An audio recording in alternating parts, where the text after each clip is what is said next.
À raison de 10 à 12 000 euros par pièce, le démontage des portiques écotaxes souhaité par le ministère de l'écologie devrait coûter entre 1,6 million et 1,9 million. Est-ce la facture de trop pour couronner un fiasco financier et environnemental? C'est la question qui fâche de 7h15 sur Europe 1. Et pour y répondre, je reçois François-Michel Lambert. Bonjour. Bonjour. Vous êtes député Europe Écologie Les Verts des Bouches-du-Rhône et président de la Conférence nationale logistique. Alors faisons les comptes. L'État va devoir rembourser grosso modo 800 millions d'euros à Ecomove. Le démontage des 160 portiques pourrait coûter jusqu'à 2 millions. Ça va encore coûter cher aux contribuables. Est-ce que c'est acceptable? Est-ce qu'on a les moyens de ce gaspillage, cet énième gaspillage sur écotaxe? C'est surtout quelle est l'origine qui nous amène à ceci. Nous devons aller jusqu'au bout, donc ces démontages, il faut les faire. On ne va pas laisser des portiques qui ne servent à rien au bord de l'autoroute. En Donc plus, vous, ça vous choque pas, cette facture? c'est l'aboutissement d'une démarche. Les portiques, il faut les démonter parce qu'ils sont au bord des routes et ils sont dangereux potentiellement. Et ils ne servent plus à rien. Donc démontons-les, allons jusqu'au bout. Mais pourquoi?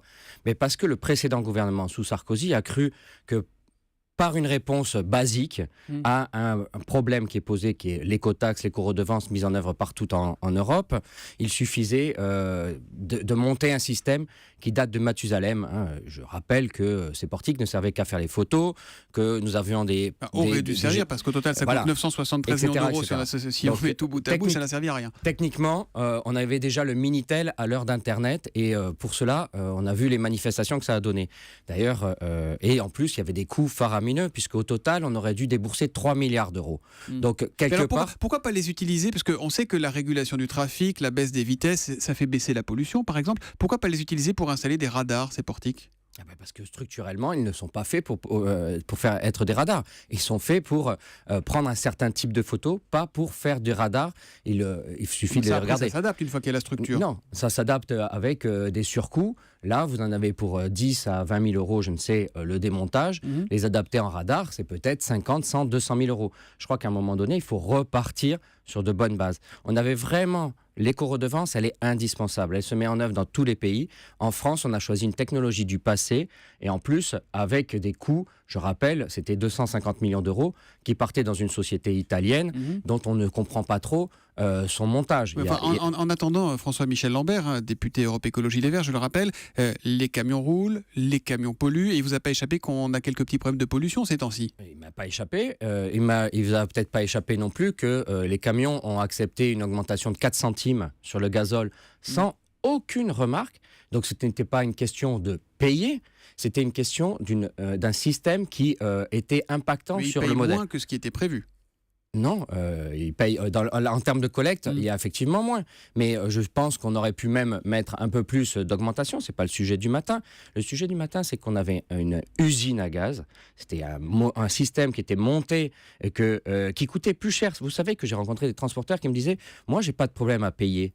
Mais mon problème, c'est que ça va me coûter plus cher à faire toute la partie administrative de cette usine à gaz que le montant que je vais verser à l'État. Moi, je suis un citoyen, je ne comprends pas que je dois faire de l'administratif pour payer une taxe.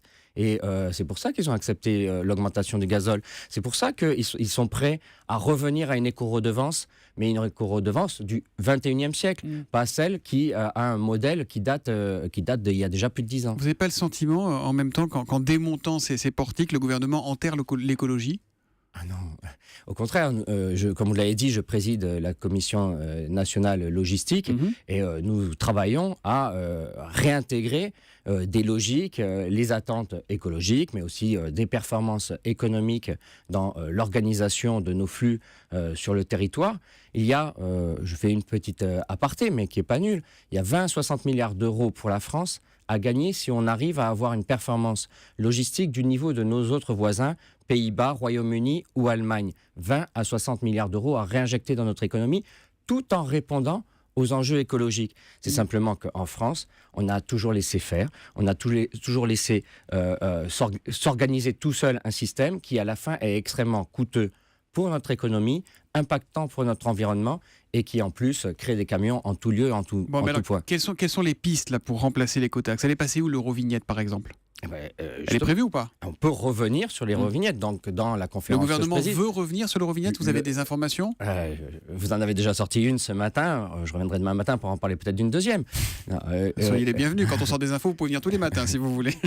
Non, sérieusement, l'Eurovignette, est-ce que c'est un sujet dont vous parlez dans votre commission? Est-ce que c'est une piste que le gouvernement regarde avec intérêt aujourd'hui? L'Eurovignette, le gouvernement n'a pas d'affichage clair, ça que ce soit dit. Ceci étant, député, je suis indépendant du gouvernement, et notamment sur cette commission nationale logistique, elle est au débat. Le 9 juillet, nous aurons un grand rendez-vous après des semaines de groupes de travail, d'ateliers, de rencontres, de débats dans les régions, puisque ça sera aussi décentralisé. Le 9 juillet, un rendez-vous national où nous devrons valider ou non de la façon dont on va vers l'Eurovignette.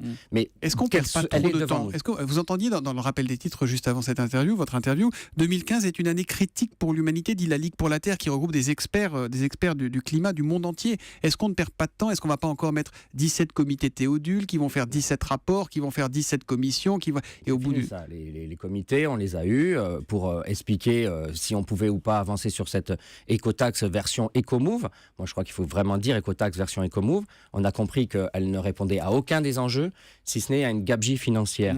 Elle est issue, je le rappelle, de la période NKM. C'est bien elle qui l'a mise en place et c'est nous qui l'avons gérée. Maintenant, faisons de l'écologie, pas de la politique. Donc si c'est pas l'Eurovignette, c'est quoi les autres pistes? Je fais de l'écologie aussi, en disant que quand on fait de l'écologie, on revient à comment ça fonctionne. Et la logistique, ce n'est pas que mettre de l'écotaxe, c'est aussi avancer sur d'autres approches. Hier, je rencontrais un acteur qui propose de mettre en place des indicateurs extrêmement précis qui nous permettront d'avoir un pilotage sur les choix nationaux, régionaux et des entreprises en termes de transport.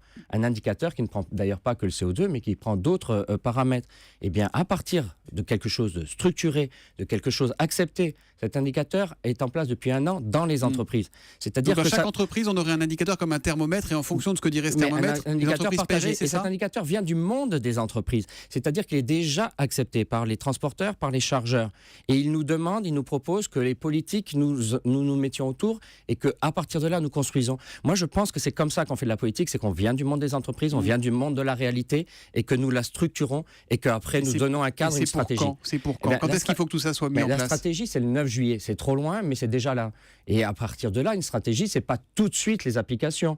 C'est un calendrier. Et moi, je souhaite que la France, elle ait un calendrier serré et que notamment, elle puisse présenter à la COP21 un bouleversement dans sa façon de s'organiser au niveau des flux et de la logistique. Merci François-Michel Lambert d'être venu en direct sur Europe ce matin. Vous êtes, je rappelle, député Europe Écologie Les Verts des Bouches-du-Rhône. Demain, peut-être ministre aux côtés de Ségolène Royal? Je suis totalement disponible et je pense qu'il faut des ministres au gouvernement parce que vous voyez que les écologistes, on n'est pas que opposants, on est force de proposition et on est capable d'aller en dynamique auprès de ce gouvernement. Eh ben, on aura au moins fait passer votre CV ce matin. Merci, bonne journée à vous. Je crois qu'elle l'a déjà.